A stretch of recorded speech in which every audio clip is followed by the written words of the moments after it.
అందరికీ నమస్కారం. ఈనాటి ఈ ప్రెస్ కార్యక్రమానికి ఇచ్చేసినటువంటి మీడియా మిత్రులందరికీ కూడా నా హృదయపూర్వక నమస్కారాలు. అదేవిధంగా ఈరోజు ఈ కార్యక్రమంలో ప్రెస్ మీట్లో నాతో పాటు పాల్గొంటున్నటువంటి మండ వీరభద్రరావు మాజీ సర్పంచ్, అలాగే ద్వారపూడి జనసేన పార్టీ అధ్యక్షుడు చింత శ్రీనివాస దొరబాబు, డాక్టర్ గారు, కిరణ్ గారు, మా కృష్ణ గారు. ఈ ప్రెస్ మీట్ యొక్క ఉద్దేశం ఏంటంటే, నిన్న మొన్న మెండపాట వైఎస్ఆర్సీపీ నియోజకవర్గ ఇన్ఛార్జ్ మరియు శాసనమండలి సభ్యులు, మాజీ ఎమ్మెల్యే అయినటువంటి తోట త్రిమూర్తులు గారు నాగబాబు వారికి పదవి వచ్చిన సందర్భంలో వారు చేసినటువంటి విషయం మీద క్లారిఫికేషను ప్లస్ విషయాలను వారికి తెలియజేయాలని ఉద్దేశంతో ఈ ప్రెస్ కాన్ఫరెన్స్ ఏర్పాటు చేయడం జరిగింది. ముందుగా నాగబాబు వారికి ఈ గ్రీన్ అంటే రాష్ట్రంలో ఉన్నటువంటి ఈ గ్రీన్ కవరేజ్ని ప్రస్తుతం ఉన్నది, దాంట్లో అంటే ఫిగర్లో కొంత కాంట్రడిక్షన్ ఉంది. కొంతమంది 22% అంటారు, కొంతమంది 28% అంటారు. ఒకప్పుడు రమారమి 30, 40, 50% వరకు ఉండేది, రాను ఇలా తగ్గిపోతూ వస్తుంది. ఈ గ్రీన్ కవరేజ్ని 50% పెంచాలన్న ఉద్దేశంతో ప్రత్యేకంగా దీనికి ఒక సంస్థను ఏర్పాటు చేసి వేరియస్ ఇందులో ఇంక్లూడ్ చేసేసినటువంటి సెక్రటరీస్, జాయింట్ సెక్రటరీస్, అలాగే మన ఫారెస్ట్ డిపార్ట్మెంట్ వీరందరినీ ఇంక్లూడ్ చేస్తూ ఒక క్యాబినెట్ హోదా కల్పిస్తూ నాగబాబు గారిని చైర్మన్గా నియమించడం జరిగింది. ఈ సందర్భంగా దీనికి సహకరించినటువంటి అపాయింట్మెంట్ చేసినటువంటి రాష్ట్ర ముఖ్యమంత్రి నారా చంద్రబాబు నాయుడు గారికి, అదేవిధంగా జనసేన పార్టీ అధ్యక్షులు ఉప ముఖ్యమంత్రి పవన్ కళ్యాణ్ గారికి మా ప్రత్యేక ధన్యవాదాలు తెలియజేస్తున్నాం. ఎందుకంటే నాగబాబు గారికి పదవి రావడం అంటే నాతో సహా కార్యకర్తలందరూ భావన ఎలా ఉంటుందంటే, మా కార్యకర్తలకే పదవి వచ్చినంత ఆనందంగా ఉంటుంది. ఎందుకంటే నాగబాబు గారు రాజకీయాల్లో సుదీర్ఘమైన ప్రయాణం. ఆనాటి ప్రజారాజ్యంలో 2009 నుంచి కూడా, అదేవిధంగా ఈ పార్టీలోకి అయితే కొంత లేటుగా వచ్చారు. ఆయన లోక్సభ మన నరసాపురం పోటీ చేసే ముందు ఒక ఏడాది ముందు పార్టీలో రావడం జరిగింది, అప్పుడు పోటీ చేశారు.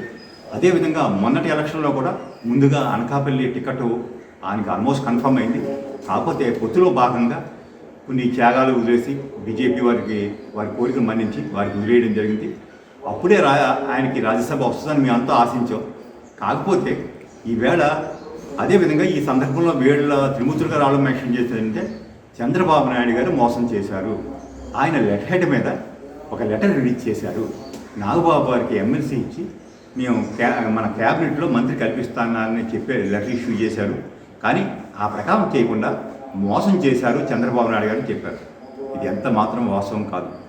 దీనికి మెయిన్ కారణం ఏంటంటే, ఒక 6 నెలల క్రితం మా అధ్యక్షుడు వారు క్లారిఫికేషన్ ఇచ్చారు. ఎవరో అడిగారు విలేకరు గారు, ఆల్రెడీ ఈయనకి ఇచ్చి ఎమ్మెల్సీ ఇచ్చి 6 నెలలు అయిపోయింది, ఇంకా మంత్రి పదవి ఏంటంటే ఆయన ఒకటే చెప్పారు, ఎమ్మెల్సీ వరకు నేను డిసైడ్ అయ్యాను, మంత్రివర్గంలో స్థానం కల్పించాలా వేరే ఏం చేయాలనేది నేను నిర్ణయానికి రాలేదు, అది ఏదైనా నేను నిర్ణయానికి వచ్చిన తర్వాతే ఉంటుందని స్వయంగా చెప్పారు. ఆ క్లిప్పింగ్స్ కూడా నా దగ్గర ఉన్నాయి, మీకు నేను షేర్ చేస్తాను. యాక్చువల్గా మీరంతా ఆశ్చర్యపోతారు. అసలు ఈ గ్రీన్ దానికి ఈవేళ చైర్మన్ అయితే నాగబాబు గారికి హృదయానికి అత్యంత సన్నిహితమైనటువంటి సబ్జెక్ట్ ఈ గ్రీన్ సబ్జెక్ట్. ఎందుకంటే 2 దశాబ్దాల క్రితం కుక్కటపల్లి ఏరియాలో 3 ఎకరాల బ్యారన్ ల్యాండ్ని దత్తత తీసుకుని అక్కడ ఆ అడవిని పెంచారు. ఇవాళ అదంతా సజీవ సాక్ష్యం, మనం వెళ్ళి చూడొచ్చు. ఒక ఇండస్ట్రియల్ ఏరియా, పొల్యూషన్ ఏరియాలో ఆయన 5 ఏళ్ల పాటు సాకాడారు. మొత్తం కూలింగ్ పట్టి నీళ్లు పోసి పెంచారు. ఆయన ఆశ్చర్యంగా చెప్తున్నాడు, ఆ వేళ ఏవైతే ఒక కన్జర్వేటర్ సార్కి చేశారో ఈవేళ రిటైర్ అయిపోయినారు, మళ్ళీ ఇప్పుడు సార్కి అన్ని రకాల సలహాలు అనడానికి కూడా ఆయన సిద్ధంగా ఉన్నారు. సార్ అంటున్నాడు యథాలాపంగా, ఆ వేళ ఆయన కింద మనం పనిచేస్తాం, ఈవేళ ఆయన మనతో పాటు పనిచేస్తున్నారని. ఆ రకంగా కూడా ఇంకొక విషయం కూడా మీకు చెప్పాలి. ఈయన మా జనసేన పార్టీలో రాకముందు ఒక రోజు నేను కళ్యాణ్ గారిని కలిశాను. కళ్యాణ్ గారు కలిసినప్పుడు కళ్యాణ్ గారు ఏమన్నారంటే, అన్నయ్య నువ్వు మరి రాజకీయాల్లో రావాలంటే, నాకు రాజకీయాల్లో పెద్ద ఇంట్రెస్ట్ లేదు, కాకపోతే నేను పర్యావరణం మీద ఈ చెట్లు దాని మీద పెంచాలని నాకు కోరుకుందని చెప్పి ఈయన ఎక్స్పెక్ట్ చేశారు. అప్పుడు కళ్యాణ్ గారు అన్న మాట, అన్నయ్య నువ్వు నిజంగా కూడా ప్రభుత్వంలో భాగస్వామ్యం అవుతాయి, నువ్వు అనుకున్న కార్యక్రమాన్ని అతి పెద్దగా ఎంత భారీ స్థాయిలో మనం చేయొచ్చని చెప్పిన సందర్భం జరిగింది 2018 సరిది. ఏంటంటే అది అనుకున్నారు, అది ఇంకా ఒక దైవలిఖితం అనుకోండి ఏదనుకోండి, మోస్ట్ ఇంట్రెస్టెడ్గా ఆయనకు కావాల్సిన సబ్జెక్ట్ వచ్చింది. నేపథ్యం ఇది అయినప్పుడు విషయం తెలియకుండా చంద్రబాబు నాయుడు గారు మోసం చేశారు, పదవి ఇస్తున్నారు లేదా, ఆయన ఇంట్రడక్షన్ చాలా గౌరవంగా మాట్లాడారు. నిజంగా కూడా వైసీపీ ఉన్న నాయకుల్లో త్రిమూర్తులు గారు అంటే మాకు గౌరవం, ఎందుకంటే ఆయన లైన్ దాటి మాట్లాడితే ఇప్పుడు వ్యక్తిగతంగా మిగతా వాళ్ళంతా విమర్శిస్తారు కానీ కొన్ని సందర్భాల్లో ఆయన పవన్ కళ్యాణ్ గారిని కూడా విమర్శ చేసిన సందర్భాలు ఉన్నాయి. దానికి ఆ రోజున సార్ మాట్లాడిన దానికి అనుగుణంగా ఆయన మాట్లాడాడు. ఓకే, అంతేగాని ఎప్పుడు లైన్ దాటడానికి నమ్మకం. కాబట్టి ఈ విషయంలో ఆయన విషయం తెలుసుకుని మాట్లాడవలసింది. ఎట్టి పరిస్థితుల్లోనూ చంద్రబాబు నాయుడు గారికి ఈ పదవి ఈయనకి ఇవ్వకపోవడానికి చంద్రబాబు నాయుడు గారికి ముఖ్యమంత్రి గారికి ఎటువంటి సంబంధం లేదు. పార్టీ పరంగా ఇప్పుడు రాజకీయాల్లో ఉన్నాం, అనేక సమీకరణలు ఉంటాయి, అనేక లెక్కలు ఉంటాయి.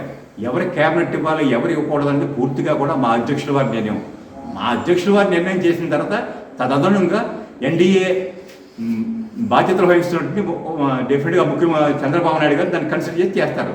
కాకపోతే మా పార్టీ నుంచే మా సారే చెప్పకుండా క్యాబినెట్ ఆయన ఏం ఇవ్వలేదని చంద్రబాబు నాయుడు గారిని ఇవ్వలేదని చెప్పడం మాత్రం పూర్తిగా అవాస్తవం. విషయాన్ని తెలుసుకోవాలి, తిరుగుతోడుకోవాలి. యాక్చువల్గా జరిగింది ఇది పూర్తిగా మా జనసేన పార్టీ అధ్యక్షుడైనటువంటి పవన్ కళ్యాణ్ తీసుకున్న నిర్ణయం. ఆ నిర్ణయాన్ని కట్టుబడి ఉంది. అదే కాకుండా ఈవేళ రాష్ట్రంలో ఉన్నటువంటి జనసేన పార్టీ నాయకులు, కార్యకర్తలు చాలా హర్షాతగా వ్యక్తం చేస్తారు. ఎందుకంటే ఒక నాయకుడు ఇంత సుదీర్ఘ ప్రయాణం చేసిన తర్వాత ఒక మంచి పదవి, అది కూడా అతని మనసుకు చాలా దగ్గరగా ఉన్నటువంటి ఒక కార్యక్రమానికి ఆయన వచ్చిన చాలా ఆనందిస్తున్నాం, చాలా సంతోషంగా ఉంది. అంచేత నేను మరొకసారి తోట త్రిమూర్తులు గారికి విజ్ఞప్తి చేస్తున్నాను, విషయాలను గ్రహించండి. వాస్తవంగా ఈ పదవి క్యాబినెట్ ఇవ్వడం లేకపోవడం అనేది చంద్రబాబు నాయుడు గారికి ఎట్టి పరిస్థితుల్లో సంబంధం లేదు. కేవలం మా పార్టీ అధ్యక్షుడు గారి నిర్ణయం ప్రకారం జరిగింది. అది కూడా నాగబాబు గారి కోరి ప్రకారం జరిగిందని ఈ సందర్భంగా మీ అందరికీ తెలియజేస్తున్నాను.